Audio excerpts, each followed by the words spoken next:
أعوذ بالله من الشيطان اللعين الرجيم. بسم الله الرحمن الرحيم. الحمد لله والصلاة والسلام على رسول الله وعلى آله آل الله لا سيما بقية الله ولعنة الله على أعدائهم أعداء الله من يومنا هذا إلى لقاء الله.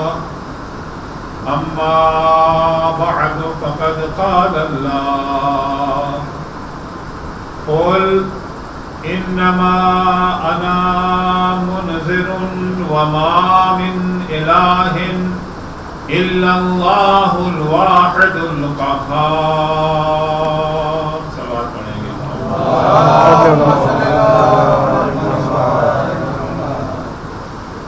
اعزاز گرامی، دنیا و آخرت کی زندگی کو کامیاب و کامران بنانے کے لیے، دنیا و آخرت میں سرخرو ہونے کے لیے اللہ جل شانہ نے کچھ نعمتوں کا بندوبست کیا ہے. کچھ نعمتیں اللہ نے ہمیں عطا کی ہیں تاکہ ہم دنیا میں بھی کامیاب رہیں اور آخرت میں بھی کامیاب رہیں، دنیا اور آخرت کے خسارے سے محفوظ رہیں. ان نعمتوں میں سب سے اہم نعمت کا نام ہے توحید. نعمت توحید جو اللہ نے ہمیں عطا کی ہے، چنانچہ خود سرکار ختم مرتبت حضرت محمد مصطفیٰ صلی اللہ علیہ وآلہ وسلم ارشاد فرماتے ہیں کہ ثمن الجنت لا الہ الا اللہ. جنت کی قیمت لا الہ الا اللہ. جنت یعنی پرسکون زندگی، وہ زندگی جس میں انسان سرخرو ہو، وہ زندگی جس میں انسان سرافراز ہو. سرافرازی کی زندگی، سرخروئی کی زندگی یعنی جنت اور بہشت، اس کی قیمت لا الہ الا اللہ ہے. لیکن عرض کیا تھا لا الہ الا اللہ صرف زبان کی حد تک محدود نہ ہو. لا الہ الا اللہ جو جنت کی قیمت ہے وہ لقلقہ لسانی نہیں ہے، بلکہ وہ لا الہ الا اللہ جو دل کی گہرائیوں میں جگہ بنا، جو دل میں اتر جائے لا الہ الا اللہ، وہ لا الہ الا اللہ.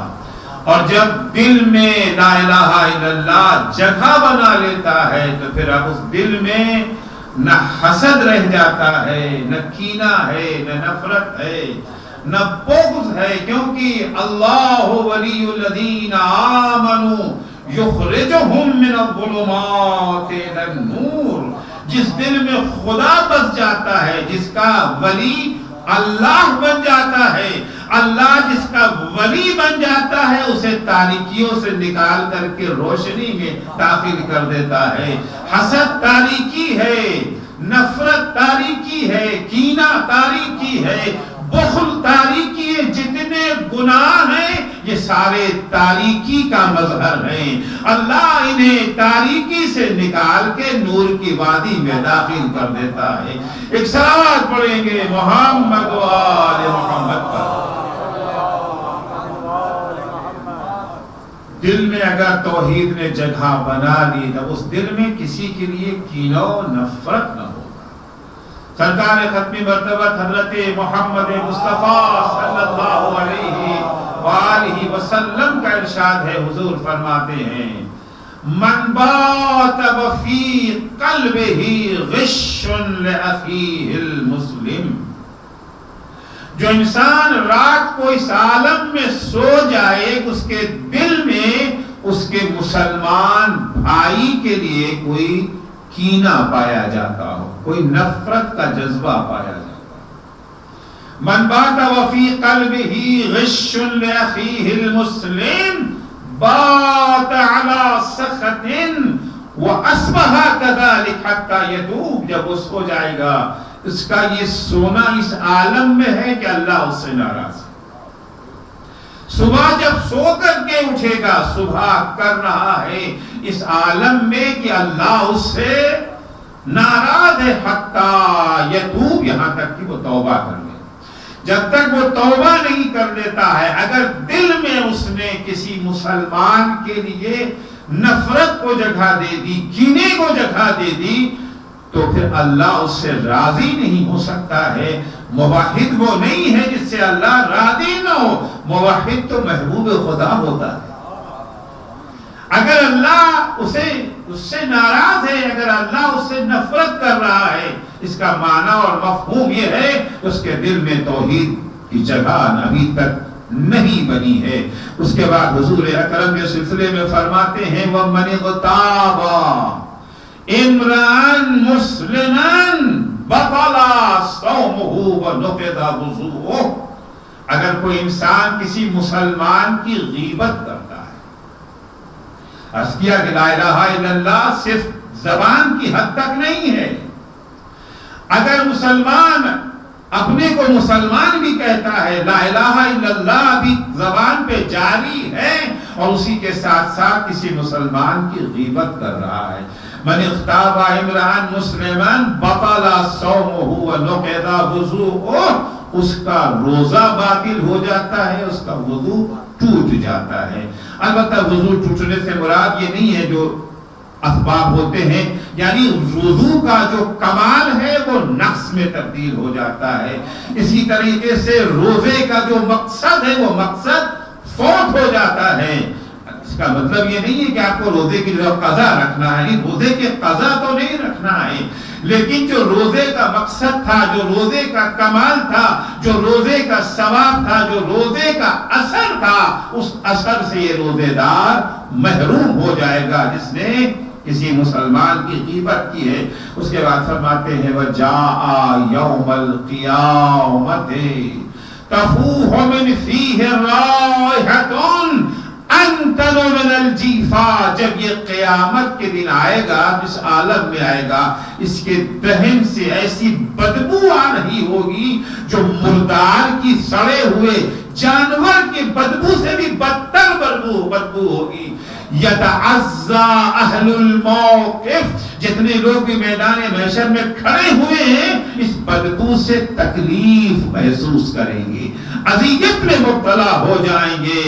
فَإِن مَاتَ قَبْلَ أَن يَتُوبَ مَاتَ مُسْتَحِلًّا لِمَا حَرَّمَ اللَّهُ، اگر توبہ کیے بغیر اس غیبت کرنے والے کو موت آ گئی تو اس کی موت اس عالم میں ہوگی کہ جن چیزوں کو اللہ نے حرام قرار دیا ہے اسے یہ حلال سمجھ رہا ہے۔ اور عزیزو، اسلام سے خارج ہونے کے لیے ایک چیز یہی ہے کہ انسان اس چیز کو حلال سمجھنے لگے جسے اللہ نے حرام قرار دیا ہے۔ جس وقت امام حسین یزید کے مقابلے میں نکلے ہیں گھر سے، مکے سے نکل کے کوفے کی طرف جا رہے تھے، پھر گھیر کر کے کربلا لایا ہے۔ 2 محرم کو جو امام حسین نے خط لکھا ہے کوفے والوں کو، یہ بتانے کے لیے کہ میں نے کیوں یزید کے خلاف آواز اٹھائی ہے، اس کا ایک سبب یہ بتاتے ہیں کہ یہ قوم ہے یزید اور اس کے ماننے والے، انہوں نے قد استحلوا ما حرم اللہ، جسے اللہ نے حرام قرار دیا ہے اس سے یہ حلال قرار دے رہے ہیں۔ اس لیے میں یزید کے مقابلے میں اٹھا ہوں، اپنی جان کو قربان کرنے کے لیے بھی تیار ہو گیا ہوں۔ تو جسے اللہ نے حرام قرار دیا ہے اسے حلال سمجھنا کوئی معمولی گناہ نہیں ہے۔ امام فرماتے، پیغمبر فرماتے، یہ غیبت کرنے والا اگر غیبت کر کے دنیا سے توبہ کیے بغیر چلا گیا تو کل قیامت کے دن اس کا شمار ان لوگوں میں ہوگا جو اللہ کے حرام کو حلال سمجھتے ہیں۔ وہ کون لوگ ہیں؟ وہ افراد ہیں جن کے مقابلے کے لیے امام حسین کربلا کے میدان میں آئے تھے۔ اس کے بعد پیغمبر فرماتے ہیں من کظم غیظا وهو قادر على انفاذه فحلم عنه۔ انسان کو کسی بات پہ غصہ آ گیا، کسی نے اس کو ایسی بات کہہ دی، ایسی نادبہ حرکت اسے کر دی، اسے غصہ آ گیا، اور وہ اپنے غصے کو جامع عمل پہنانے کی طاقت بھی رکھتا تھا۔ کچھ تو وہ ہے جنہیں غصہ تو آ گیا مگر غصے کو جامع عمل پہنانے کی طاقت نہیں ہے، مد مقابل بہت بڑا پہلوان ہے، بہت طاقتور ہے، مہابلی ہے، اس کے مقابلے میں کہاں آ سکتے ہیں، وہاں چپ ہو جانا اور ہے نہیں، اتنی طاقت ہے ہمارے بازوؤں میں، ہم اسے سزا دے سکتے ہیں۔ جو اپنے غصے کو جامع عمل پہنا سکتے ہیں، اس کے باوجود اس نے اپنے غصے کو پی لیا۔ غصہ آیا، غصے کو جامع عمل پہنانے کی طاقت بھی ہے، صلاحیت بھی ہے، صلاحیت ہونے کے باوجود ہم طاقتور ہیں، وہ کمزور ہے، اس کے باوجود غصے کو پی لیا، غصے پر قابو پا لیا، بردباری سے اس نے کام لیا۔ اعطاہ اللہ اجر الشہید، ایسے شخص کو اللہ شہید کا ثواب دے گا۔ جو ثواب راہ خدا میں قتل ہو جانے کا ہے، وہ ثواب اس شخص کو دیا جائے گا جو اپنے نفس کا گلا گھونٹ دے۔ دشمن کو قتل کرنا آسان ہے، نفس کا گلا گھونٹنا مشکل ہے۔ شہید وہ ہے جو دشمن کے مقابلے میں گیا تھا، غیر دشمن سے لڑنا اور ہے، اپنے نفس کے دشمن سے لڑنا اور ہے۔ آتاہ اللہ اجر الشہید، اللہ اسے شہید کا اجر دے گا۔ اس کے بعد فرماتے الا ومن تطول علی اخیہ، الا ومن تطول علی اخیہ فی غیبت سمعها فیہ فی مجلس، کسی جگہ پر ہم بیٹھے ہوئے تھے، وہاں کسی مرد مومن کی غیبت ہو رہی، اس کی غیبت کا کیا گناہ ہے، غیبت کا کیا اثر ہے، کہیں اس کی غیبت ہو رہی تھی اور ہم وہاں پر بیٹھے ہوئے تھے۔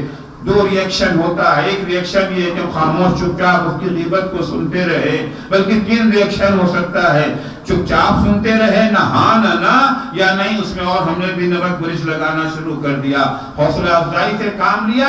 تیسرا ریئیکشن یہ ہے کہ مقابلے میں نہیں، غلط کہہ رہے ہو تمہیں، وہ ایسا نہیں ہے، وہ ایسا نہیں کر سکتا ہے، اور آپ کا ہے بھی تو آپ کو نہیں، اس کے بارے میں ایسی باتیں نہیں کہنی چاہیے، غیبت حرام ہے، گناہ ہے، دفاع کر دیا آپ نے۔ تین ریئیکشن ہو سکتا ہے۔ پیغمبر فرماتے الا ومن تطول علی اخیہ فی غیبت سمعها فیہ فی مجلس فردها عنہ، ہم نے کسی بزم میں کسی کے سلسلے میں کوئی غیبت سنی تھی، سنتے ہی ہم نے اس کا دفاع کیا، اس کی حمایت کی۔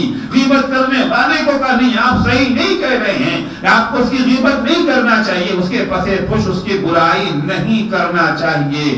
رد اللہ عنہ رد اللہ علیہ الف باب الشر فی الدنیا والآخرہ، اللہ دنیا اور آخرت میں اس کے لیے 1000 شر کے دروازوں کو بند کر دے گا، ایک مومن کا دفاع کرنے کے لیے۔ اس کے بعد فرماتے فَإِنْ هُوَا لَمْ يَرُدُّهَا وَهُوَ قَادِرٌ عَلَىٰ رَدِّهِ، جواب دے سکتے تھے، حمایت کر سکتے تھے، دفاع کر سکتے تھے، اس کے باوجود ہم نے اس کا دفاع نہیں کیا، یا خاموشی اختیار کر لیا، یا اور نمک مرچ لگانا ہماری طرف سے شروع ہو گیا، حوصلہ افزائی کرنے لگے۔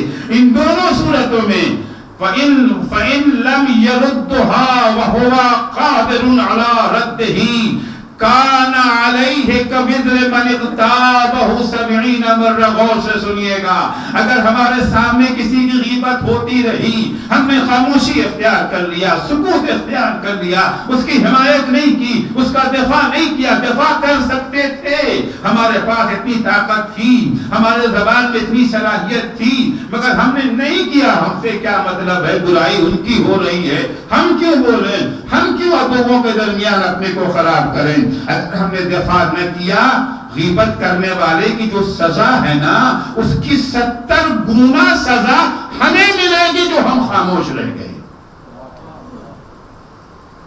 کانا کمن اغتاب اغتابہ 70 مرہ کان کوزر من اغتابہ 70 مرہ. جو گناہ غیبت کرنے والے کا ہے نا اس کا 70 گنا انہیں ملے گا جنہوں نے اس کا دفاع نہیں کیا، حمایت نہیں کیا. وجہ کیا ہے؟ دیکھیے وجہ یہ ہے کہ جو آدمی غیبت کر رہا ہے ہو سکتا ہے اسے کسی بات پر غصہ ہے، ہو سکتا ہے اسے کوئی شکایت ہے، اس کے غیبت کرنے کے 50 اسباب ہو سکتے ہیں. وہ غصے میں ہے اور غیبت کر رہا ہے، جہالت کی بنا پہ غیبت کر رہا ہے، غفلت کی بنا پہ غیبت کر رہا ہے. تمہیں کیا ہو گیا ہے؟ تم کیوں خاموش ہو؟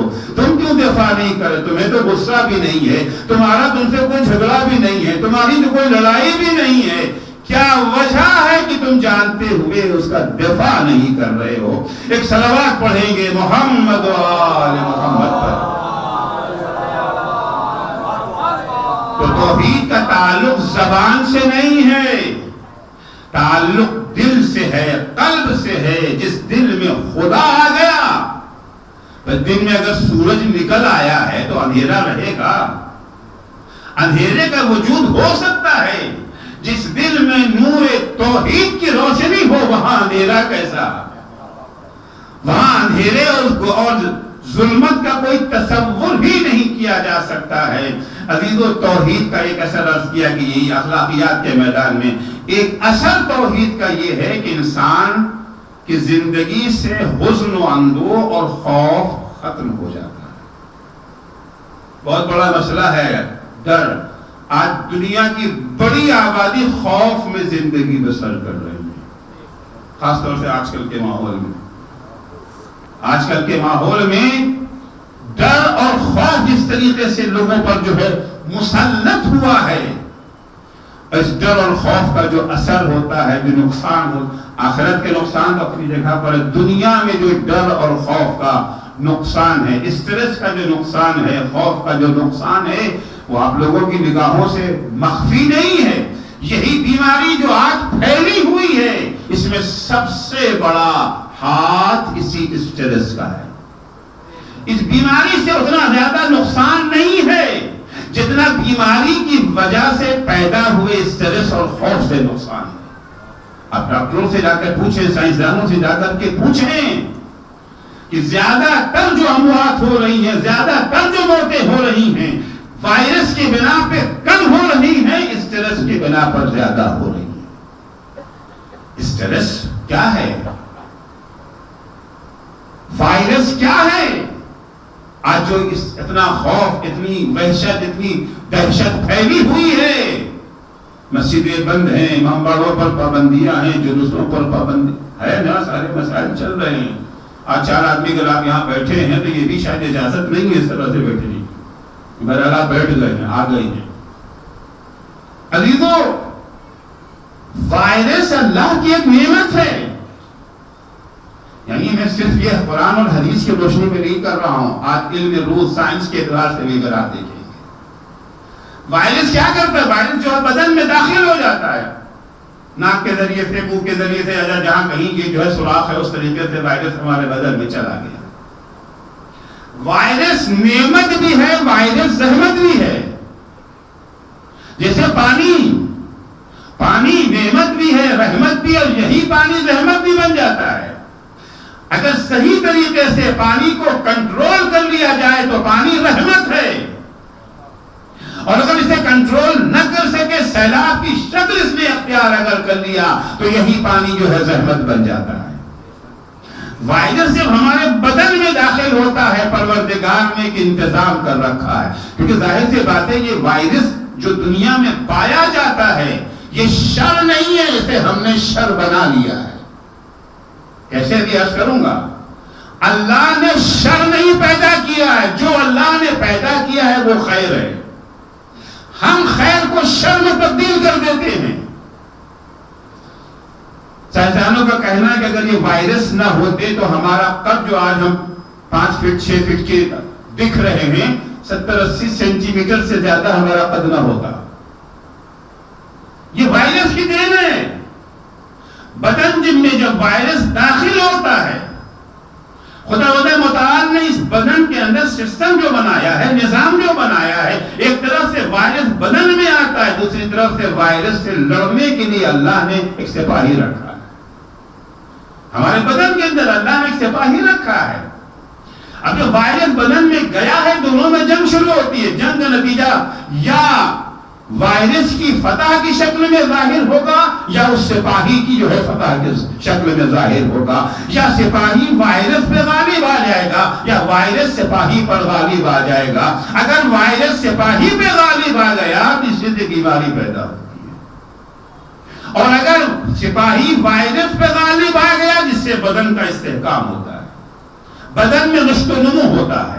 یہ اللہ کا نظام ہے جو بنایا ہے. اچھا، اللہ نے جو سپاہی بنایا ہے وہ کمزور سپاہی بنایا ہے یا طاقتور؟ سپاہی کو اللہ نے اتنی قوت دی ہے جو وائرس کو ہرا سکتا ہے، یا سپاہی کو اللہ نے کمزور بنایا ہے کہ جہاں وائرس کا اٹیک ہوا سپاہی فوراً ہار جائے گا، شکست کھا جائے. اللہ نے سپاہی کو طاقتور بنایا ہے. اتنا مضبوط اللہ نے سپاہی کو بنایا ہے کہ وہ سپاہی وائرس کو شکست دے سکتا ہے. اللہ نے سپاہی کو مضبوط بنا دیا. مضبوط رکھنا یہ ہماری ذمہ داری ہے. مضبوط رکھنا، اللہ نے ہماری آنکھوں میں روشنی دے دی، روشنی کو باقی رکھنا ہماری ذمہ داری ہے. اللہ نے ہمیں توانائی عطا کی ہے، صحت مند پیدا کیا ہے، صحت کو باقی رکھنا یہ ہماری ذمہ داری ہے. اس وائرس کا نام، اس سپاہی کا نام کیا ہے جسے اللہ نے وائرس سے لڑنے کے لیے بنایا ہے؟ اس سپاہی کا نام آپ سارے اطباء سے پوچھیں، ڈاکٹروں سے پوچھیں، سائنسدانوں سے پوچھیں، کیا کہتے ہیں وائرس سے جو سپاہی لڑتا ہے اس کا نام کیا ہے؟ اسے کہتے ہیں وائٹ سیل. ہمارے خون میں دو قسم کے سیل پائے جاتے ہیں نا، ریڈ سیل اور وائٹ سیل. وائٹ سیل کا کام ہے وائرس سے لڑنا، اور اللہ نے وائٹ سیل کو اتنا طاقتور بنایا ہے کہ وہ وائرس کو شکست دے سکتا ہے. اگر ہمارا وائٹ سیل طاقتور ہے تو ہمیں ڈرنے کی ضرورت ہی نہیں ہے، ہمیں گھبرانے کی ضرورت ہی نہیں ہے، ہمیں خوفزدہ ہونے کی ضرورت نہیں ہے. ہزاروں وائرس آتے جائے، کورونا کا باپ بھی اگر آ جائے ہم پہ اثر نہیں ہو سکتا ہے. شرط یہ ہے کہ وہ سپاہی ہم نے کمزور نہ بنا دیا ہو. وائٹ سیل کو ہم اپنی غذاؤں کی بنا کے اوپر، اپنی عادتوں کی بنا پر، سونے جاگنے کے جو سسٹم و نظام ہم نے بنا رکھا ہے، جو طرز زندگی، جو لائف سٹائل ہمارا ہے، اس نے کافی حد تک اسے کمزور بنا دیا ہے. اور ایک سب سے بڑا دشمن ہے وائٹ سیل کا. سب سے بڑا دشمن وائٹ سیل کا کیا ہے؟ آپ ڈاکٹروں سے پوچھیں، سائنسدانوں سے پوچھیں، سب سے بڑا دشمن وائٹ سیل کا ہے اسٹریس. خوف، ڈر کی فضا. خوف، ڈر، اسٹریس وہ چیز ہے، وہ دشمن ہے جس سے وائٹ سیل کمزور ہو جاتا ہے. جب وائٹ سیل کمزور ہو جائے گا تو وائرس غالب آ جائے گا، وائرس کامیاب ہو جائے گا، وائٹ سیل کو شکست دے دے گا، نتیجے میں بیماریاں بڑھیں گی. بیماریوں کا نام آپ جو بھی رکھیں، کووڈ-19 رکھ دیں، کچھ بھی رکھنا ہے، بہرحال وہ آپ کی اپنی مرضی ہے، آپ نام کیا رکھتا ہے، میں نام سے بحث نہیں ہے. بیماری یعنی وائٹ سیل ہار گیا. بیماری یعنی وائرس جیت گیا. کیوں جیتا؟ اس لیے کہ وائٹ سیل کمزور ہوا. کیوں کمزور ہوا؟ کمزوری کا ایک اہم سبب ہے اسٹریس. اسٹریس کیسے جائے گا؟ الا بذکر اللہ تطمئن القلوب. اسٹریس کو بھگانا چاہتے ہیں، اسٹریس کو دور رکھنا چاہتے ہیں، ڈر اور خوف سے نجات پانا چاہتے ہیں، اس کا ایک راستہ ہے. اس راستے کا نام ہے ذکر خدا. اس راستے کا نام ہے توحید. توحید کا یہ اثر ہے کہ جہاں توحید نے دل میں جگہ بنا لی وہاں خوف نہیں ہوگا، وہاں اسٹریس نہیں ہوگا، وہاں حزن و اندوہ نہ ہوگا. قرآن مجید کی واضح آیت ہے قُلْ نَحْبِطُوا مِنْهَا جَمِيعًا فَإِمَّا يَأْتِيَنَّكُم مِّنِّي هُدًى فَمَن تَبِعَ هُدَايَ فَلَا خَوْفٌ عَلَيْهِمْ وَلَا هُمْ يَحْزَنُونَ. آدم و حوا سے کہا تم سب لوگ زمین پہ جاؤ، جاؤ زمین پہ جاؤ، جنت سے باہر نکلو. اور دیکھو جب ہماری طرف سے ہدایت کا پیغام آئے گا نا، جو ہمارے پیغام کو اپنا لیں گے. پیغام کون سا پیغام؟ پہلا پیغام تو لا الہ الا اللہ کا تھا نا، قولوا لا الہ الا اللہ تفلحوا. پہلا پیغام تو یہی تھا. جب پیغام توحید آئے گا، جنہوں نے ہمارے پیغام توحید کو قبول کر لیا، زبان سے نہیں دل سے قبول کر لیا، فلا خوف علیہم ولا ہم یحزنون، انہیں نہ خوف ہوگا، نہ ڈر ہوگا، نہ غم و اندوہ انہیں ہوا کرے گا۔ صلوات پڑھیں گے محمد و آل محمد پر۔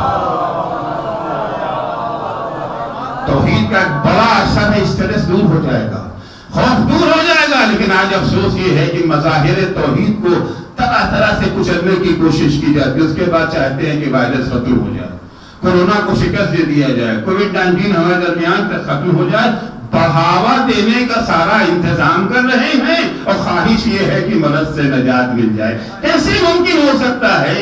کیسے اس کو تصور کیا جا سکتا ہے؟ جہاں ذکر خدا ہوتا ہے وہاں تو آپ نے پابندی لگا دی، مسجدوں میں تالے لگ گئے ہیں، نماز جماعت بند ہو گئی ہے، نماز جمعہ بند ہو گئی۔ کیا وہ صاحب 2 میٹر کا فاصلہ کیا؟ کیا نہیں، وہ 2 میٹر کا فاصلہ ہونا چاہیے۔ اب ظاہر سی بات ہے 2 میٹر کے فاصلے سے ہمارے یہاں جماعت نہیں ہو سکتی ہے۔ مجبوراً کیا ہوا؟ مسجدوں میں تالے لگ گئے۔ جو ذکر خدا کو جس سے استحکام مل سکتا تھا، توحید کو جن جگہوں سے جنا مل سکتی تھی، انہیں تو آپ نے بند کر دیا۔ سمجھ میں نہیں آیا کہ کون سے قانون بنانے والے ہیں، کون سے ماہرین ہیں، کون سے ڈاکٹرز ہیں، کون سے سائنسداں ہیں۔ مسجدوں میں 2 میٹر کا فاصلہ، مگر ٹیکسی میں 4 آدمی بیٹھ سکتے ہیں۔ کتنا فاصلہ وہاں ہوتا ہے؟ آپ نے 4 آدمی بٹھا دیے۔ ارے 2 میٹر کی ٹیکسی بھی نہیں ہوتی بھائی، اس میں آپ نے 4 بٹھا دیا، اور فلائٹ میں تو وہ فاصلہ بھی ختم کر دیا۔ معلومات 3 سیٹوں کے اوپر باقاعدہ بیٹھے ہوئے، میں نے خود سفر کیا ہے ہوائی جہاز کا، کچھ نہیں ہے، کوئی ڈسٹینس نہیں۔ آپ ایئرپورٹ پہ چلے جائیں، جو لکیریں انہوں نے کھینچی ہیں فاصلے کے لیے، سوشل ڈسٹینس کے لیے کہ آپ یہاں پہ اس سے کم میں نہ کھڑے ہوں، ان لکیروں کو جا کے میں نے ناپا 3 فٹ بھی نہیں ہے۔ 2 میٹر تو 6 فٹ سے بھی زیادہ ہو گیا نا، وہ 3 فٹ بھی نہیں ہے وہ لکیریں، جو لکیر البتہ وہ لکیروں کی کوئی رعایت بھی نہیں کرتا۔ خیر وہ نہیں کرتے، خلاف قانون ہے، لیکن آپ سمجھ میں نہیں آیا بھائی، یہ وائرس کا ایئرپورٹ پہ جا کے بدل جاتا ہے۔ مسجد کا وائرس الگ ہے، ایئرپورٹ کا وائرس الگ ہے، ٹیکسی کا وائرس الگ ہے۔ آپ وائرس کو ختم کرنا چاہ رہے ہیں، وائرس کو بڑھانا چاہ رہے ہیں۔ آپ کووڈ-19 کے سے لڑنا چاہ رہے ہیں، کووڈ-19 کو اور بڑھانا چاہ رہے ہیں۔ کیا چاہ رہے ہیں آپ؟ اگر ختم کرنا ہے راستہ سیکھو، الا بذکر اللہ تطمئن القلوب، ان جگہوں کو تقویت دو جہاں پر یاد خدا کا تصور بیدار ہو سکتا ہے، جہاں توحید کو جلا ملتی ہے۔ صلوات پڑھیں گے محمد و آل محمد پر۔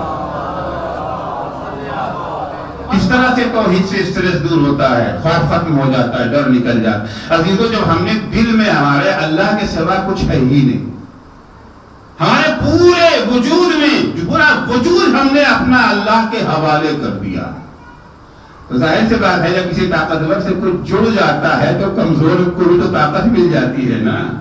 بہت سے چھوٹے چھوٹے ملک اپنے کو بڑے بڑے ملکوں کے دم سے باندھ لیتے ہیں، البتہ انجام کی فکر کیے بغیر، لیکن جہاں انہوں نے جڑ باندھ لیا اپنے کو، طاقت مل جاتی ہے، ہو جاتا ہے نا طاقت۔ چھوٹا سا ملک ہے لیکن اس کا اتحاد جو ہے بڑے ملک سے ہو گیا۔ ارے بچے گھر سے باہر نکلتے ہوئے ڈرتے ہیں، لیکن یہی بچے جب باپ کے ساتھ نکلتے ہیں، جب بچے کا ہاتھ باپ کے ہاتھ میں ہوتا ہے تو یہی بزدل بچہ شیر بن جاتا ہے۔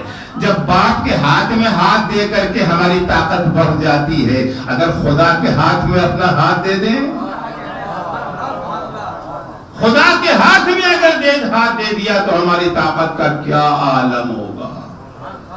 مولا کائنات علی ابن ابی طالب علیہ السلام، اب جنگوں میں اس زمانے میں یہ جو ہے زرہ پہنی جاتی تھی، زرہ لوہے کے زنجیروں سے بنتی تھی، اس پر تلوار کا اثر نہیں ہو پاتا تھا۔ عام طور سے زرہ جو بنتی تھی، ہم لوگ قمیص پہنتے، کرتا پہنتے ہیں، تو ایک یہ جو ہے سامنے بھی ہوتا ہے دامن اور پیچھے بھی ہوتا ہے نا۔ مولا کی زرہ جو تھی وہ فقط سامنے کی طرف سے تھی، پیچھے کچھ نہیں تھا۔ عام طور سے زرہ دونوں طرف کی ہوتی تھی، اگر پیچھے سے بھی کوئی وار ہوا، کوئی کسی نے تلوار پیچھے سے مارا تو بھی محفوظ رہیں، سامنے سے کسی نے مارا تو بھی محفوظ رہیں۔ لیکن مولا کی زرہ میں فقط سامنے سے زرہ تھی، پیچھے سے زرہ نہ تھی۔ کسی نے سوال کر لیا، علی یہ انوکھی زرہ کیسی؟ یہ آپ کے زرہ میں صرف سامنے سے جو لوہے کی لڑیاں ہیں، پیچھے نہیں ہیں۔ مولا نے کہا پیچھے سے ضرورت اسے پڑتی ہے جسے میدان سے بھاگنا ہو، جسے میدان سے بھاگنا ہو اسے ہے کہ کوئی پیچھے سے حملہ نہ کر دے. ہمیں میدان سے بھاگنا ہی نہیں ہے. جب میدان سے بھاگنا ہی نہیں ہے تو دوہری ذرا کی ضرورت ہی کیا ہے. صلوات پڑھیں گے محمد و آل محمد پر. مجاہد کیوں نہیں ڈرتا؟ اللہ کی راہ میں جہاد کرنے والا. اللہ کی راہ میں جہاد کرنے والے کو خوف کیوں نہیں ہوتا؟ ڈرتا کیوں نہیں ہے؟ بڑے سے بڑا پہلوان مقابلے میں آ جائے. تو مولا کائنات جو توحید کے لیے آئیڈیل ہیں، نمونہ ہے جو توحید کے لیے، ان کی توحید کو سمجھنا ہے جو دعائے کمیل کو ترجمے کے ساتھ پڑھ کر کے دیکھ لے کہ توحید ہوتی کیا ہے. ہمارے پڑوس میں تبلیغی جماعت کے رہتے ہیں، امیر ہیں، مولانا ہیں، بہت بڑے، اکثر آتے ہی آتے تھے. اور ظاہر سی بات ان کا تو موضوع ہی ہے توحید و شرک. ان کی نگاہوں میں وہ موحد اور ہم لوگ مشرک. کیسے وہ آتے تھے، بیٹھتے تھے برمشموم، میں فوراً دعائے کمیل کے یا دعائے افتتاح کے یا دعائے عرفہ کے یا دعائے ابو حمزہ سمانی کے جملے پڑھنا شروع کر دیتا تھا. بس سال و قطار رونے لگتے تھے. یہ ہے توحید. دنگ رہ جاتے تھے کہ توحید کا مفہوم جو مولا کائنات نے بیان کیا. مولا کائنات کسی میدان میں کبھی نہیں گئے، بڑے سے بڑا پہلوان آ گیا. سب کچھ سنا ہے آپ کا. خندق کے میدان میں جو عمرو ابن عبدود آیا ہے اور للکارا ہے، کون ہے مقابلے میں آئے، اور پیغمبر بھی کہتے من لحاظ کر اس کتے کے مقابلے میں کون جائے گا. اصحاب پیغمبری اس کا قصیدہ پڑھنے لگے. رسول اللہ اس کے مقابلے میں کون جائے گا، یہ تو 1000 کے لشکر سے ڈر جاتا ہے، یہ فلاں ہے. وہ میں تفصیل میں نہیں جانا چاہتا. اتنا شجاع اس کا، اتنا بہادر. مولا کائنات کھڑے ہو گیا نا یا رسول اللہ میں جاؤں گا. ارے ڈر نہیں لگ رہا ہے، ابھی خوف نہیں لگ رہا ہے. خوف کس بات کا؟ کس بات کا خوف؟ زخم لگ جائے گا اس بات کا خوف؟ قتل کر دیے جائیں گے اس بات کا خوف؟ ڈرے زخم لگنے سے وہ جو جسم کو اپنا سمجھتا ہو. قتل ہو جانے کا خوف اسے ہو جو اپنے وجود کو اپنا سمجھتا ہو، جس نے اپنا وجود خدا کے حوالے کر دیا ہے، جس کو دل کی گہرائیوں سے جو کہتا ہے انا للہ و انا الیہ راجعون. ایک دفعہ ہم زبان سے کہہ دیتے ہیں، معنی سمجھتے بھی نہیں کہہ کیا رہے ہیں. ایک دفعہ دل کی گہرائیوں سے انا للہ، ہم جو کچھ ہیں ہمارا سارا وجود اللہ کا وجود ہے.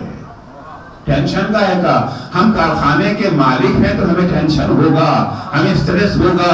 نہیں پتا مال بکے گا نہیں بکے گا، الیکٹرک آئے گی نہیں آئے گی، لیبر ملے گا نہیں ملے گا. 1000 احتمالات ہیں. خاص طور پہ آج کے ماحول میں بزنس مین لوگوں سے پوچھئے کیا گزر رہی ہے ان کے اوپر. تو یہ سارا سٹریس کس کے لیے ہے؟ کارخانے کے مالک کے لیے. مزدور کو بھی اس کا سٹریس ہوتا ہے. مزدور کو کہے گا سٹریس؟ مزدور تو محنت سے کام کر رہا ہے، 8 گھنٹہ کام کیا، شام کو اس کی جو ہے دہاڑی مل جائے، اپنے گھر چلا گیا. اب آپ کا مال بکے نہ بکے، بجلی آئے نہ آئے، وہ آپ کا درد سر ہے. اسٹریس اگر ہوگا تو مالک کو ہوگا، مزدور کو نہیں. ہم دنیا میں اپنے کو مالک نہیں سمجھتے ہیں، مزدور سمجھتے. مالک اس اللہ کو سمجھتے ہیں. ہمیں کاہے کا اسٹریس، ہمیں کاہے کا خوف، ہمیں کاہے کا ڈر؟ یہ توحید کا اثر ہوتا ہے. جہاں توحید آ گئی، مجاہد یا میدان میں آتا ہے کوئی ڈر نہیں ہوتا.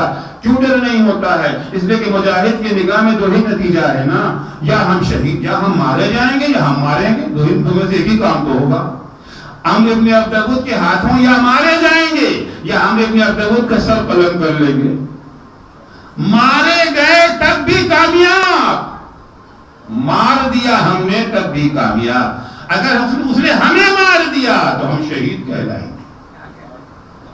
اور شہادت، جس کو شہادت کا یقین ہو جائے اس کا ڈر تو خود بخود ختم ہو جاتا ہے.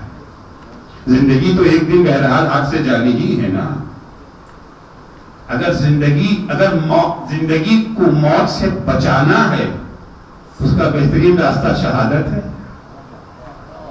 کس کی زندگی موت سے بچ سکتی ہے؟ کوئی کل نفس ذائقۃ الموت. لیکن اگر زندگی کو مرنے سے بچانا ہے تو راستہ ہے شہادت. کیونکہ جو راہ خدا میں قتل کر دیے جاتے ہیں، اللہ کا حکم ہے لا تحسبن الذین قتلوا فی سبیل اللہ امواتا بل هم احیاء عند ربهم یرزقون. جو راہ خدا میں قتل کر دیے جاتے انہیں مردہ گمان بھی نہ کرنا، وہ زندہ ہیں۔ اگر عارضی زندگی کو ابدی زندگی میں اگر تبدیل کرنا ہے تو شہادت کا درجہ حاصل کرو۔ تو شہادت والے کو کس بات کا ڈر ہے؟ رسول اکرم صلی اللہ علیہ وآلہ وسلم کا ارشاد ہے، فرماتے ہیں ان فوق کل بر بر حتی یقتل الرجل فی سبیل اللہ۔ دنیا میں نیکیوں کی بہت لمبی فہرست ہے، آپ جتنی بھی نیکیاں کرتے جائیں ہر نیکی سے بڑھ کر کے ایک نیکی ہے، کوئی ایسی نیکی نہیں ہے کہ آپ اس کے بعد کہیں بس اس کے بعد آپ کچھ نہیں، ہر نیکی سے بڑھ کر کے ایک نیکی ہے، فقط ایک نیکی ایسی ہے جس کے بعد پھر کوئی نیکی رہ نہیں جاتی۔ وہ کون سی نیکی ہے؟ حتی یقتل الرجل فی سبیل اللہ، یہاں تک انسان راہ خدا میں قتل کر دیا جائے۔ جب انسان راہ خدا میں قتل کر دیا جاتا اس سے بڑی کوئی نیکی نہیں ہے۔ سب سے بڑی نیکی کا نام ہے شہادت۔ تو میدان جہاد میں آنے والے مجاہد کو خوف کاہے کا؟ دو ہی تو ہے نا، یا دشمن کو مار لیں گے یا دشمن کے ہاتھوں ہم مارے جائیں گے۔ اگر مار لیا پھر بھی کامیابی ہے، اگر دشمن کے ہاتھوں مارے گئے پھر بھی کامیابی ہے، کیونکہ مگر مارے گئے تو درجہ شہادت مل گیا، جس سے بڑا کوئی درجہ تصور ہی نہیں کیا جا سکتا۔ جن کے دلوں میں توحید رچ بس جاتی ہے، جو اپنی زندگی توحید کے مطابق بسر کرتے ہیں، ان کا خوف ختم ہو جاتا ہے، کیونکہ سب سے بڑا خوف تو موت کا ہی ہوتا ہے نا، مرنے کا خوف سب سے بڑا خوف مرنے کا ہوتا ہے۔ ان کی نگاہ میں موت ڈرنے کی چیز ہی نہیں، کیونکہ ان کی نگاہ میں موت ایک ایسا پل ہے جو انہیں مشکلوں سے چھٹکارا دلا کر کے جنت کی وسیع نعمتوں سے ہمکنار کر دیتا ہے۔ عاشور کے دن جس وقت جنگ اپنے شباب پر تھی، امام حسین ایک دفعہ اپنے اصحاب با وفا سے خطاب کر کے کہتے صبرن بنی الکرام مل موت الا القنطرہ، اے فرزندان کرامت ثابت قدم رہو، ڈٹے رہو میدان میں، تیروں کی بارش ہوتی ہے تو ہونے دو، نیزے برس رہے ہیں برسنے دو، تلواریں چل رہی ہیں چلنے دو، ہم تھوڑے سے ہیں تو کیا ہوا، مقابل میں ہزاروں کی فوج ہے، گھیر کے ہمیں مار ہی تو لیں گے، اور کیا کر سکتے ہیں۔ ہمیں موت کا ڈر نہیں ہے، اس لیے کہ موت ایک پل کے سوا کچھ نہیں۔ کون سا پل؟ تعبر بكم عن البؤوس والضراء الى الجنان الواسعة والنعيم الدائم۔ موت ایک ایسا پل ہے جو ہم تمہیں مشکلوں سے بھری ہوئی زندگی سے چھٹکارا دلا کر کے وسیع و عریض جنت میں پہنچا دے گی اور ہمیشہ باقی رہنے والی نعمتوں سے ہمکنار کر دے گی۔ ایکم یکرہو ان ینتقل من السجن الى القصر، تم میں سے کون ایسا ہے جسے اگر قید خانے سے نکال کر کے محل میں لے جایا جائے تو اسے ناپسند ہو محل میں جانا؟ ہر انسان تو خوش ہو جائے گا نا، قید خانے سے نکال کے محل میں پہنچا دیا گیا۔ موت تمہارے لیے ایسے ہی ہے، یعنی قید خانے سے نکال کر کے محل میں پہنچا دینا۔ موحد کے لیے پھر موت میں کوئی خوف نہیں۔ البتہ امام فرماتے ہیں موت سب کے لیے ایسی نہیں ہے، یہ تو موحدین کی بات ہو رہی ہے، جن کے دلوں میں شمع توحید روشن ہے، جن کے دل میں توحید نے اپنی جگہ بنا لی ہے، جنہوں نے دل کی گہرائیوں سے کہا ہے لا الہ الا اللہ، جنہوں نے دل کی گہرائیوں سے کہا ہے اللہ اکبر، ان کے لیے موت ایسے ہی ہے جیسے قید خانے سے نکال کے محل میں پہنچا دیا جائے۔ وما هو لأعدائكم الا كما ينتقل من القصر الى السجن، مگر تمہارے یہ دشمن جو توحید ناآشنا ہیں، جن کی زبانوں پہ تو کلمہ توحید ہے مگر دل ناآشنا ہے توحید سے، ان کے لیے موت یہ نہیں ہے، ان کے لیے موت ایسی ہے جیسے کسی کو محل سے نکال کے قید خانے میں ڈال دیا جائے۔ جہاں توحید نہیں ہے انہیں موت کا خوف ہوگا، لیکن جن کے دلوں میں شمع توحید روشن ہے انہیں موت کا کوئی خوف نہیں ہے۔ یہی وجہ ہے کہ کربلا میں آپ دیکھیں انصار حسین جتنا شب عاشور خوش تھے اتنا انہیں خوش کبھی نہیں دیکھا گیا۔ جناب حبیب ابن مظاہر کسی سے مذاق کر رہے ہیں شب عاشور کو شبت پتا ہے کل جنگ ہونے والی ہے، اور جنگ بھی نابرابر جنگ، ایک طرف کم سے کم 30,000 کا لشکر ہے، دوسری طرف صرف 72 ہیں۔ 30,000 کا لشکر کھا بھی رہا ہے پی بھی رہا ہے، یہ بھوکے بھی ہیں پیاسے بھی ہیں۔ بظاہر حالات یہی ہیں کہ ان میں سے کوئی بچے گا اور امام حسین بتا بھی چکے ہیں کل شہادت کا دن ہے، کل موت کا دن ہے، مگر موت کو ان کو موت سے خوف نہیں ہے کیونکہ ان کے دل میں توحید کی شمع روشن ہے۔ جناب حبیب نے مظاہر مذاق کر رہے، کسی نے کہا حبیب آج کی شب تم مذاق کر رہے ہو؟ حبیب کہتے خدا کی قسم میں کبھی بھی اس سے زیادہ خوش نہ تھا، میں کوئی مذاق کرنے والا آدمی بھی نہیں ہوں، میں آج اتنا مذاق کر رہا ہوں زندگی میں کبھی میں نے نہ کیا۔ مذاق تو وہی کرتا ہے جس کا دل مطمئن ہو، جس کے دل میں ہیجان ہو، اس کو مذاق کہاں سوچتی ہے؟ مذاق وہ کرتے کوئی ٹینشن ہی نہیں، نہ کوئی خوف ہے نہ کوئی اسٹریس ہے۔ وجہ کیا ہے؟ وجہ یہ ہے کہ دل میں شمع توحید روشن ہے، موت کا خوف نہیں ہے بلکہ موت کو وہ پل سمجھ رہے ہیں جو قید خانے سے رہائی دلا کر کے محل میں انہیں پہنچا دے گا۔ اتنی تکلیفیں، اتنی اذیتیں، اتنی مصیبتیں برداشت کرنے کے بعد بھی اپنے موقف پہ ڈٹے رہنا، اپنے موقف پر ثابت قدم رہنا، یہ معجزے سے کم نہیں ہے۔ اصفیاء کی جو کربلا میں شہید ہو گئے ان کی مصیبتیں کم ہیں، لیکن جو کربلا کے بعد اسیر کر لیے گئے ان کی مصیبتیں کتنی زیادہ ہیں۔ بہت ساری مصیبتیں وہ ہیں جو شہدائے کربلا کو جھیلنی نہیں پڑی، توہین کی مصیبت، تحقیر کی۔ عزیزوں کہتے کہ تلوار کا زخم بھر جاتا ہے، زبان کا زخم نہیں بھرتا۔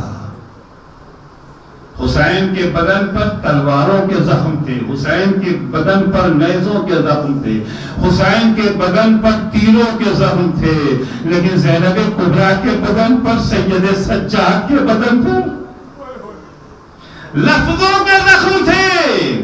کربلا سے کوفہ، کوفے سے شام، شام کا بازار، دربار، کون ایسی جگہ تھی جہاں ان کو زخمی نہ کیا گیا؟ کوڑے بھی مارے جاتے تھے، قادیانے بھی لگائے جاتے تھے، نیزے بھی چبھائے جاتے تھے، بھوکوں پیاس کی تکلیفیں بھی دی جاتی تھی، پتھر بھی ان پر برسائے جاتے تھے۔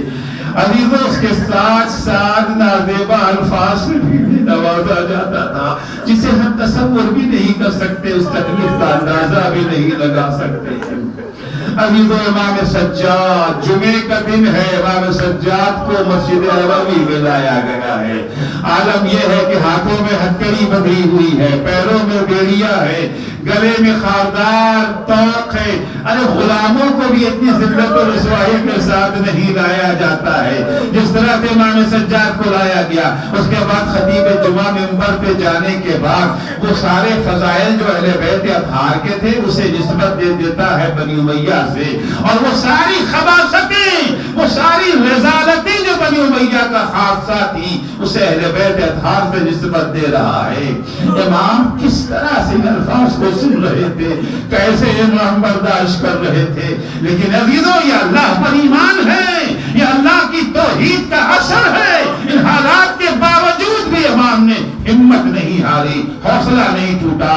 جیسے ہی خطیب منبر سے اترا امام کھڑے ہو گئے، اے یزید اذن لی، پہلے تو خطیب کو خطاب کیا، ایھا الخاطب اشتریتا سخط الخالق برضا المخلوق، اے خطیب تو نے بندے کو خوش کرنے کے لیے اللہ کو ناراض کر دیا۔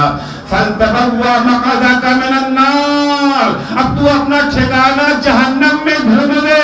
امام زین العابدین نے قیامت تک آنے والے خطیبوں کے لیے ایک معیار قائم کر دیا، اگر تم نے منبر پہ آنے کے بعد اللہ کو خوش کرنے کے بجائے بندوں کو خوش کرنے کی کوشش کی تو یاد رکھنا تمہارا ٹھکانہ جہنم کے سوا کہیں نہیں ہو سکتا ہے۔ فَلْتَبَوَّ مَقَدَكَ مِنَ النَّارِ، اس کے بعد امام یزید کو خطاب کرتے، یا یزید اِذن لی حتی اسعد هذه الاعواد فاتکلم بکلمات تکون لهؤلاء الجلساء اجر وثواب وللہ رضوان۔ اے یزید مجھے بھی اجازت دے کہ میں بھی لکڑیوں کے ڈھیر پہ جاؤں۔ اگرچہ اس کی شکل ممبر کی شکل تھی لیکن شکل سے ممبر نہیں بنتا ہے۔ ممبر سے اگر حق بیان کیا جائے تو ممبر ہے، ورنہ لکڑیوں کا ڈھیر ہے۔ امام فرماتے ہیں کیا مجھے بھی اجازت ہے ان لکڑیوں کے ڈھیر پہ جانے کی جہاں سے حق بیان نہیں ہو رہا ہے؟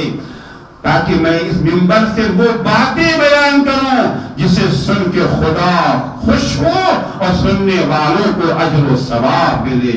امام نے مجلسوں کا ایک معیار مقرر کر دیا، منبروں کے لیے ایک معیار مقرر کر دیا۔ منبر انہی باتوں کو بیان کرنے کی جگہ ہے جس سے اللہ راضی ہو، سننے والوں کو اجر و ثواب ملے۔ یزید نے اجازت دینے سے انکار کر دیا، نہیں، اب مجمع سے آوازیں آنے لگی، ارے نہیں، اجازت تو دے دینی چاہیے، کیونکہ یزید خود اپنے جال میں پھنس گیا ہے۔ پروپیگنڈا کیا تھا؟ یہ تو جاہل لوگ ہیں، یہ تو خارجی ہیں، یہ تو دین سے باہر ہیں، تو دین سے ناشنا ہیں، ایک طرف سے یہ، دوسری طرف سے مصیبت زدہ ہیں، پورا گھر ان کا مارا جا چکا ہے، زنجیروں میں جکڑے ہوئے۔ ایسے حالات میں انسان کا حوصلہ تو پست ہو ہی جاتا ہے، انسان کے اندر اپنا دفاع کرنے کی طاقت بھی نہیں رہ جاتی ہے۔ لوگ سوچ رہے ہیں کہ آنے دو منبر پہ کیا بولیں گے، من کر کے نیچے آ جائیں گے، تفریح کا سامان ہوگا۔ یزید کے اوپر پریشر بن رہا ہے، ارے اجازت دے دو۔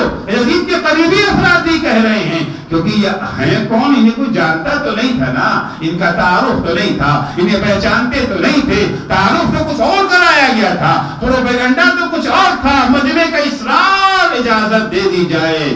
یزید آخر میں اعتراف کرنے پر مجبور ہوتا ہے، تم انہیں جانتے نہیں ہو، انہو اہل بیت زق العلم زقا، انہیں یہ اس خاندان سے تعلق رکھتے ہیں جنہیں علم بھرایا گیا ہے، جنہیں علم بھرایا گیا۔ ان سائدہ لم ينزل الا بفضیحت آل ابی سفیان، اگر یہ منبر پہ چلے گئے تو آل ابو سفیان کو ذلیل کیے بغیر منبر سے اتریں گے نہیں۔ لیکن جب پریشر بڑھا، اصرار بڑھا، دباؤ بڑھا، یزید مجبور ہو گیا اجازت دینے کے لیے۔ امام سجاد منبر پہ آتے ہیں اور آنے کے بعد فرماتے ہیں، خطبہ دیا ہے، میں کچھ حصے آپ کی خدمت میں بیان کر رہا ہوں، پورا خطبہ نہیں بیان کر سکتا، وقت نہیں ہے۔ ایھا الناس اوتینا ستا وفضلنا بالسبع، اے لوگوں یاد رکھو، پہچانو ہم کون ہیں۔ ہم وہ ہیں جنہیں اللہ نے 6 نعمتیں عطا کی ہیں اور 7 فضیلتیں ہمیں عطا کی ہے۔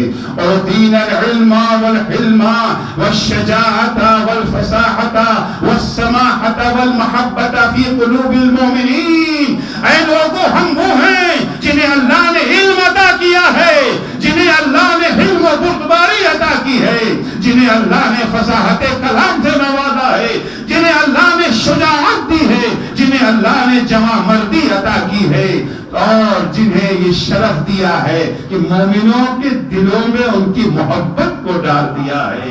وَخُذِّلْنَا بِأَنَّ مِنَّا النَّبِيُّ الْمُخْتَارِ، ہمارا نبی مختار محمد کا تعلق ہمارے خاندان سے ہے۔ مِنَّا الصِّدِّيقِ، وہ صدیق اکبر ہمارے خاندان سے تعلق رکھتا ہے۔ مِنَّا طیار، وہ جعفر طیار ہمارے خاندان کے تھے۔ مِنَّا اسد اللہ واسد رسول، خدا کا شیر، اللہ کا شیر، رسول کا شیر ہمارے خاندان سے تعلق رکھتا ہے۔ مِنَّا سِبْطَ هَٰذِهِ الْأُمَّةِ، رسول کے دونوں نواسے بھی ہمارے ہی خاندان سے تعلق رکھتے ہیں۔ یہ کہنے کے بعد امام فرماتے من عرفنی فقد عرفنی، جس نے پہچان لیا پہچان لیا، ومن لم يعرفنی، اگر کسی نے پھر بھی نہ پہچانا کہ ہم کون ہیں، انبأتہ بحسبی ونسبی، اب میں اسے اپنا حسب و نسب بیان کرتا ہوں۔ میں کون ہوں؟ انا ابن مکہ و منا، میں فرزند مکہ و منا ہوں۔ انا ابن زمزم و صفا، میں فرزند زمزم و صفا ہوں۔ انا ابن خیر من طاف و سعی، جن جن لوگوں نے طواف کیا اور صحیح کیا ان میں سب سے بہترین شخص کا فرزند میں ہوں۔ انا ابن من حمل الرکن باطراف الردا، میں وہ ہوں جس نے حجر اسود کو نصب کیا تھا جب اختلاف ہو رہا تھا۔ انا ابن من اسری بہ الی المسجد الاقصی، میں وہ ہوں جسے مسجد اقصی کی سیر کرائی گئی۔ انا ابن من اسری بہ الی سدرۃ المنتہی، انا ابن من صلی بملائکۃ السماء، انا ابن من بلغ جبرائیل الی سدرۃ المنتہی، انا ابن من قاب قوسین و ادنی، انا ابن من اوحی الیہ الجلیل، انا ابن محمد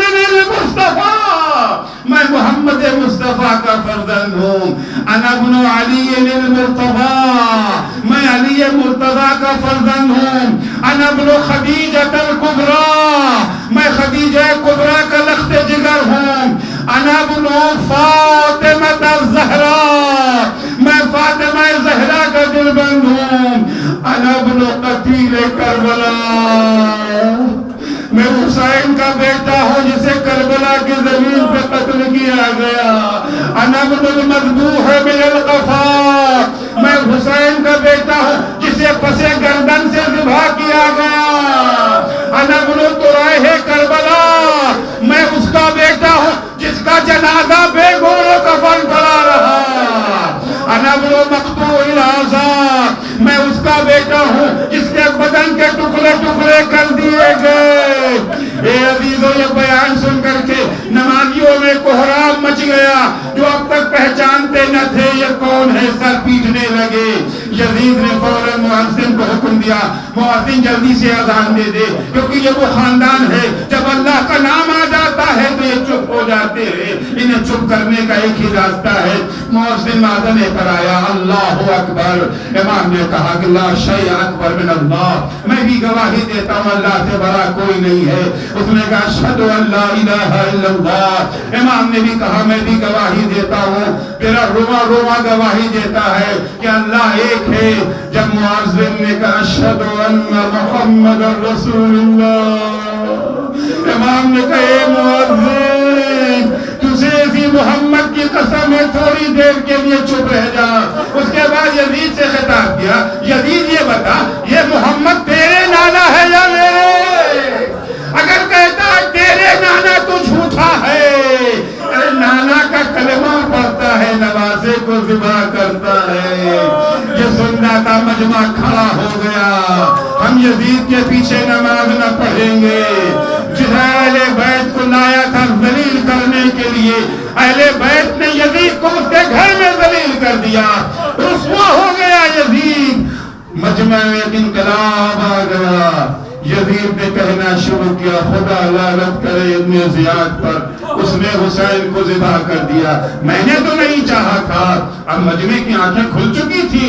لوگوں نے سوال کر لیا اگر حسین کو ابن زیاد نے مارا ہے، اگر تیرا قصور نہیں ہے تو اہل بیت کو اسیر کس نے کیا ہے؟ انہیں دربدر کون پھرا رہا ہے؟ انہیں قید خانے میں کون رکھے ہوئے ہے؟ تقریر جناب سجاد کا یہ اثر تھا. عوام میں انقلاب آ گیا. اب یزید کے لیے اہل بیت اطہار کو قید میں رکھنا ممکن نہ تھا. اے عزیزو، دوسرے ہی دن پیغام آتا ہے زندان شام میں کہ امام سجاد کو یزید نے دربار میں طلب کیا ہے. جیسے ہی زینب کبریٰ نے یہ سنا کہ بھتیجے کو یزید نے بلایا، زینب کا دل تڑپنے لگا، دھڑکنے لگا کہ نہ جانے یہ معلوم سید سجاد کے ساتھ کیا سلوک کرے گا. سید سجاد دربار میں جانے کے لیے تیار ہو گئے. زینب کبریٰ در زندہ پہ آ کے کھڑی ہو گئے، بے چینی کے ساتھ اضطراب کے ساتھ در زندہ پہ کھڑی ہے. جناب سید سجاد دربار میں آئے. جیسے یزید کی نظر سید سجاد پہ پڑی، احترام کے لیے کھڑا ہو گیا.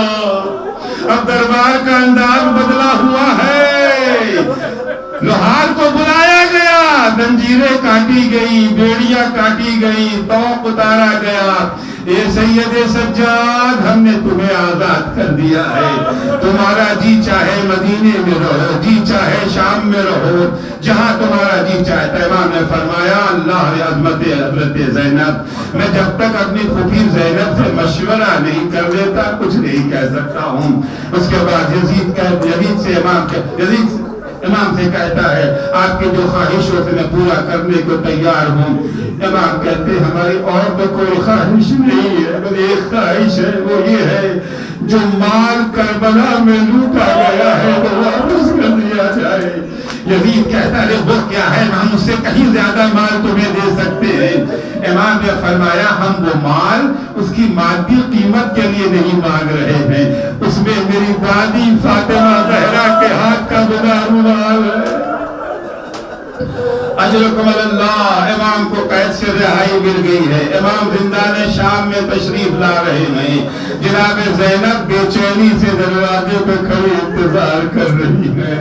جب دیکھا کہ سید سجاد آ رہے ہیں مگر انداز بدلا ہوا ہے، اب نہ ہاتھوں میں ہتھکڑی ہے، نہ پیروں میں بیڑیاں ہیں، نہ گلے میں خاردار تو آگے بڑھ کے سجاد کو گلے سے لگا لیا، بیٹا سید سجاد کیا ہوا؟ وہ بھی اماں یزید نے ہمیں رہائی دے دی ہے، وہ کہتا ہے جی چاہے مدینہ چلے جاؤ، جی چاہے شام میں رہو، بیٹا تو تم نے کیا جواب دیا؟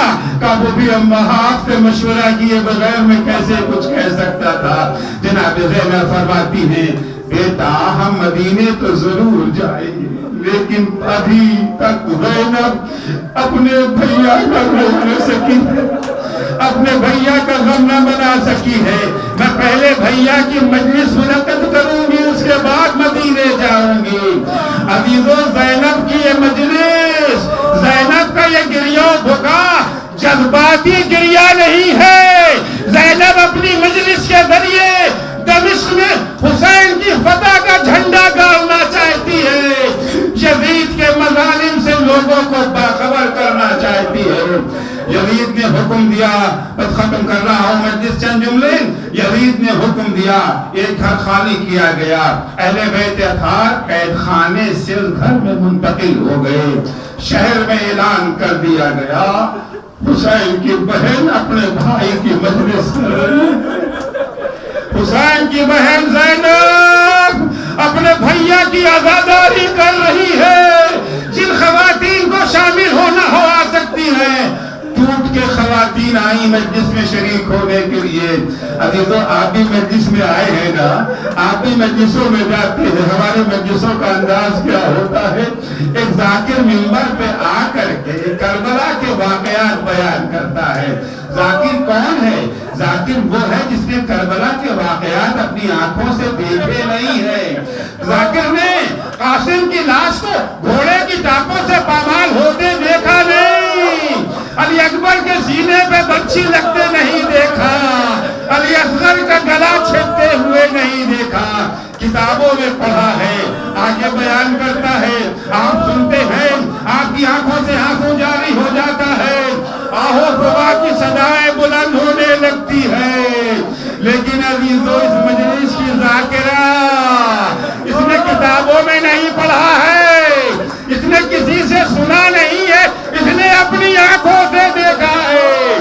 زینب نے اپنی آنکھوں سے دیکھا ہے، شمر سینے پہ سوار، گلے پہ خنجر، ارے اپنی آنکھوں سے دیکھا ہے نواسے رسول کی لاش گھوڑے کی ٹانپوں سے پامال ہوتے ہوئے۔ غضب کا کوہرام مچ گیا۔ اے عزیزو جناب زینب امام سجاد سے کہتے بیٹا سید سجاد یزید سے کہو کہ شہداء کے سر بھی اگر ہمارے درمیان نہیں دیے جائے۔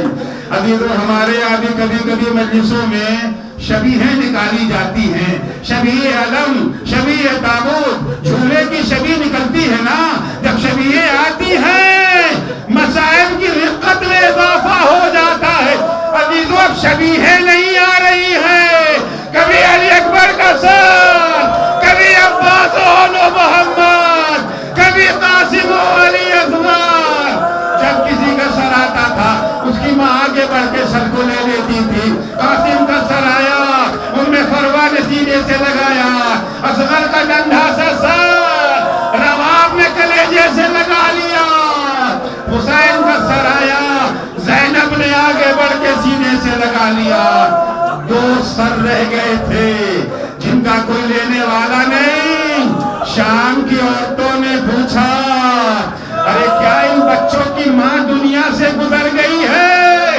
بیویوں نے کہا ارے ایسا مت کہو، ان کی ماں زینب موجود ہے، لیکن زینب اپنے ماں جائے حسین کو ماتم کر رہی ہے۔